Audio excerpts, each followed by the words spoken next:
鱼摊前，许多民众靠在一起挑选新鲜鱼货。疫情延烧，市府呼吁民众以线上订购取代亲自采买，只要动动手指，新鲜蔬果送到你家。这一个有番茄。 将番茄、高丽菜一个个放进纸箱，容易碰撞的蔬果则是用报纸包好再装箱。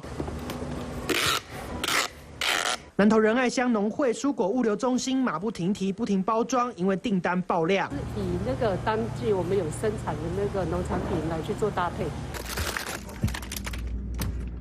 打开蔬菜箱，里头有5、6样，要是全部塞进冰箱，可能放不下；要是1个礼拜内没吃完，恐怕变质。如何保存有学问。在摆放方面，我就是采用直立的方式来收纳。那包纸的好处是可以把叶菜类里面多余的水分吸掉。家事达人陈映如表示，叶菜类容易腐坏，先用纸包一层，再装袋，双重包装以后，把菜立着排好，避免重压，可以除湿防腐。我的习惯就是把每一份东西都把它铺平。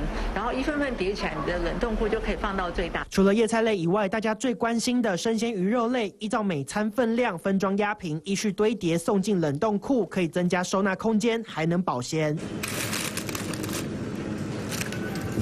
除了叶菜类、鱼肉类，营养师和达人都建议民众挑选食材，选择根茎瓜果类，保存期限较长，将食材简单处理，收纳整周食材，能保鲜又不坏。三立新闻吴坤宇、钟博君、张展志南投台中综合报道。